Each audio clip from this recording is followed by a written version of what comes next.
How did the role of women change in the USA after 1945? Obviously, you would say significantly. It changed significantly, but pre-war, so pre 1941, when the USA actually joined World War Two, women's role was very very traditional. So before the war, a woman's role would be very very traditional: housewife and mother. That was the restriction really of a woman's role before World War Two. During World War Two, that changed. And if you don't know the dates for World War Two, that's obviously with American entry, 1941 to 1945. Obviously, the war itself started in 1939. So during World War Two, um, the role of women did change, and it changed actually quite significantly. So, for example, in the area of work, the US had joined the war. They needed more people to work in their factories producing armaments, and women would play a key role in that process. And to illustrate that, in 1940, so this is before America entered the Second World War, there were 12 million women in work, which sounds like quite a big figure, but as a percentage of the population, it was pretty low. It was very low. But there were 12 million. By the end of the war, so by 1945, by the end of World War Two, there were actually 18.5 million. So it's gone up, 40%. It's gone up quite significantly, the amount of women who are actually contributing to the war effort. The majority of those women are working in munitions factories. And the best example that we could give would be the propaganda poster, the American propaganda poster of Rosie the Riveter. Rosie the Riveter working in these factories. And she's there in the poster that you can see on screen now.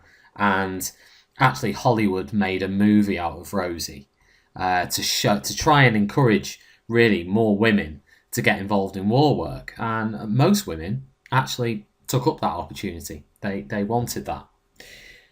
Also, you not only had that, but you also had 3,000 women. 3,000 women serving in the armed forces. Serving in sorry, not 3,000, 300,000.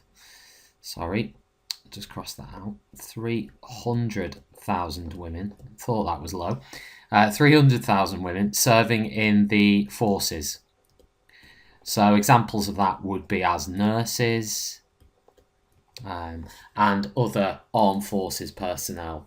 So that's another 300,000 women. Now, these events are significant progress for women, but come the end of the war, come 1945, when the war ended, most women actually willingly gave up their wartime jobs and returned to their role as mothers and wives.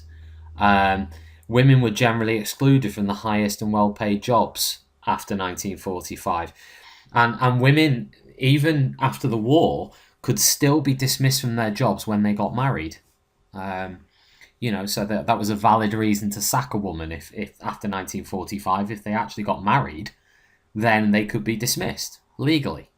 So there was still an awful lot of problems there for women after 1945. I'll just put there problems still existed. So problems still existed after 1945 or post 1945. And as we move into the 1950s, a woman's role reverted back to that traditional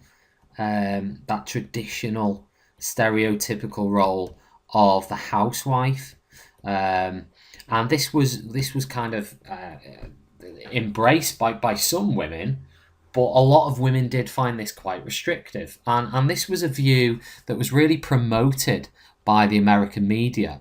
This view of women being housewives and mothers.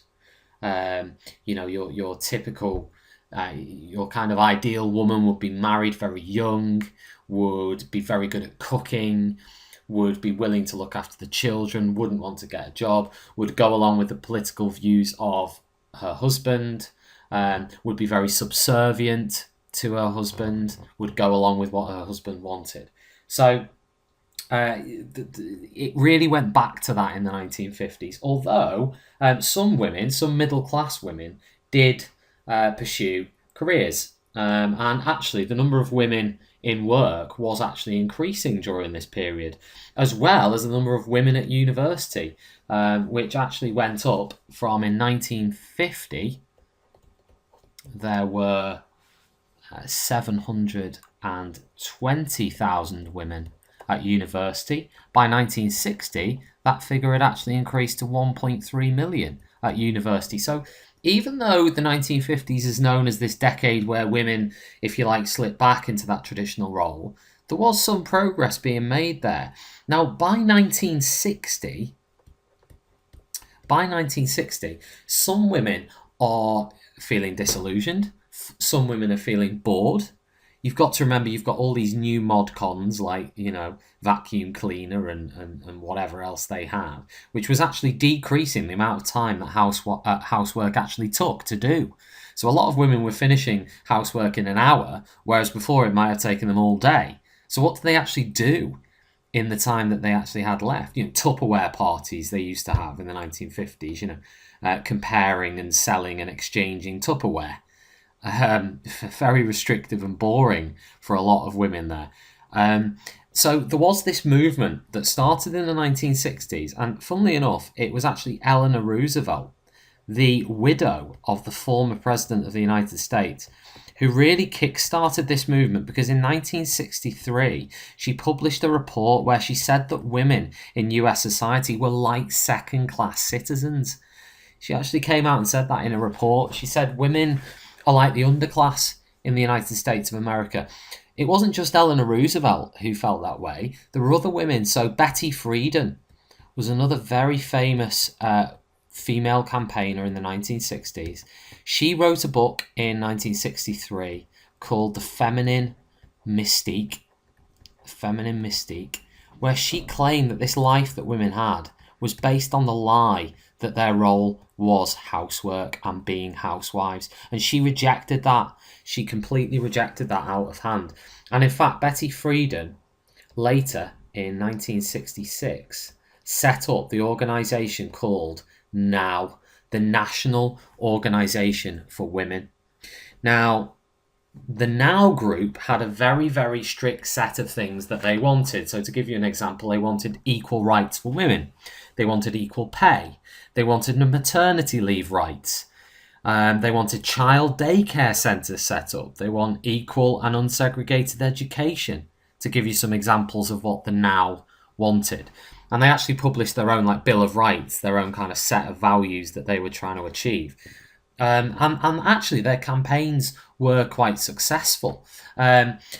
Alongside NOW, you had another group called the Women's Liberation Movement. The Women's Liberation Movement were a lot more radical. So, to give you an example, they would turn up at Miss America contests and throw bras at people. They were a lot more radical and a lot more extreme in their methods. And actually, in some ways, the Women's Liberation Movement were actually ridiculed. They were really ridiculed for their kind of approach. But the combination of all these things in the 1960s, a lot of historians see all of this as a turning point, really, for women. Because in the 1960s and beyond, you had a set of laws that were passed for women, some of which you can see on screen now. Some very, very important laws were passed to benefit women. Not only that, you also had some key individuals who came to prominence after the 1960s. So, for example, in the area of politics, you had Hillary Clinton. You had Condoleezza Rice. Hillary Clinton served as Secretary of State under Barack Obama. Of course, she was Bill Clinton's wife. You had Condoleezza Rice, who served in the Bush administration. So that's Bush administration. This is Obama administration. So those two, very, very famous, getting involved in the political landscape of America. So there was progress, and Sarah Palin as well, who was a Republican presidential nominee. So if you want to maybe have a look on Google at those three women who've rose to prominence in the area of politics, despite massive progress in women, so over 70% of women of working age were in employment in 1995, for example. Despite all of that, women still had problems. So the average woman's earnings were about 75% of those of men in 1998. So there were still real problems there in terms of what women were actually earning. But you'd have to say that they have really made a lot of progress in this period.